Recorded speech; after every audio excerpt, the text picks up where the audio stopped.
My life story. Yeah.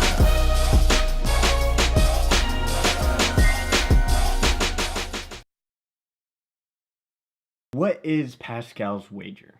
Well, Pascal's wager is a consequential analysis between two sides basically not believing in God and believing in God.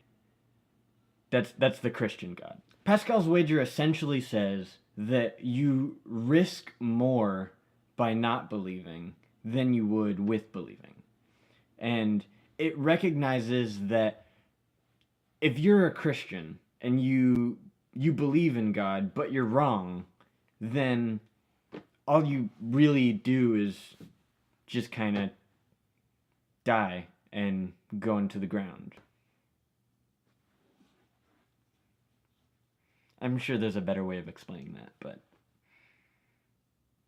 that's basically it. Nothing happens if you're wrong on the side of Christianity.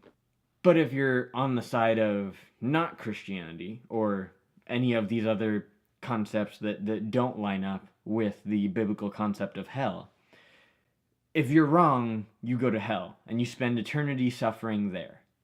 And Pascal's wager basically says that it's a safer bet for you to just believe in Christianity, just in case, and the consequences, they don't add up on both sides. And we use this method in competitive debate like a lot, where we say, yeah, they say that 100 people are going to die, but then we'll say something like, if this happens, then many people starve and wars will happen and even more than 100 people will die. This method is helpful in debates sometimes because it helps the judges measure and see what the consequences of both sides that they're advocating for.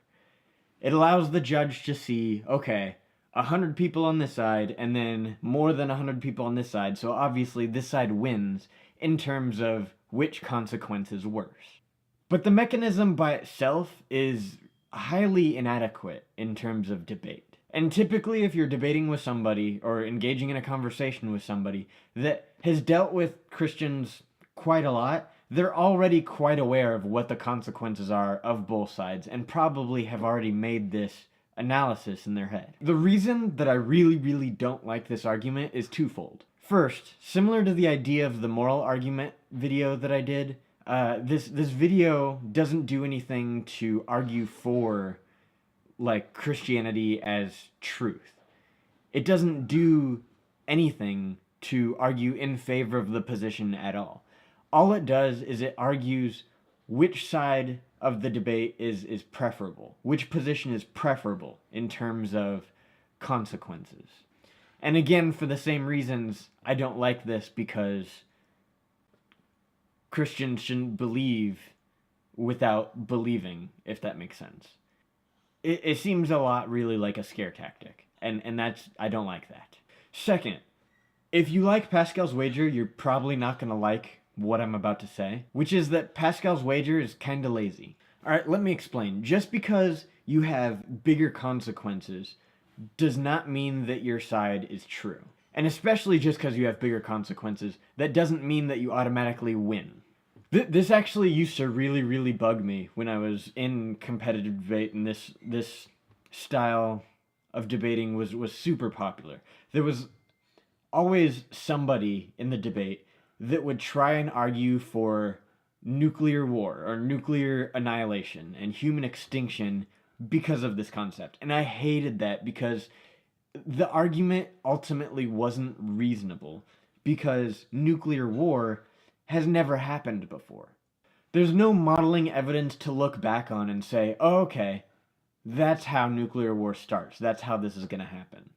And I'm not saying that nuclear war couldn't happen, but when you use it in argument and try and just use that as a way to make it seem like your side of the debate is worse, it's not a reasonable position to take. This is basically how critics see Pascal's wager. Yes, technically you've proven that there are bigger consequences on your side, but that doesn't do anything to prove that it's true. which is kind of important. The argument doesn't get you anywhere with people that you're arguing with and they already disagree with you. Think of it kind of like a circuit breaker. If your goal for Pascal's wager is to turn on a light, and the circuit breaker is what determines whether or not they believe in your position, whether or not they believe that it's true. If the circuit breaker is set to off, there's no way that that light is going to turn on. They need to accept the premises that you're accepting. They need to believe that your position is already true in order for them to accept the idea that these consequences are actually possible or probable. And probably if they already agree with you, then there's not much reason at all for them to not already be a part of the worldview that you accept as truth. Look, Pascal's wager is kind of an interesting concept and something that I think is pretty cool to look into, but don't use it in a debate. It's not convincing, it doesn't do anything to advance the position, and, people are already aware of it. I mean it when I say that this is a lazy position, because there's so much that you could be using in an argument against some critic, but, evaluating the consequences and determining which one is preferable over the other, that doesn't do anything to achieve what you're trying to achieve. That's all I've got for this video. Thanks so much for arguing with me. I'll see you on the next video.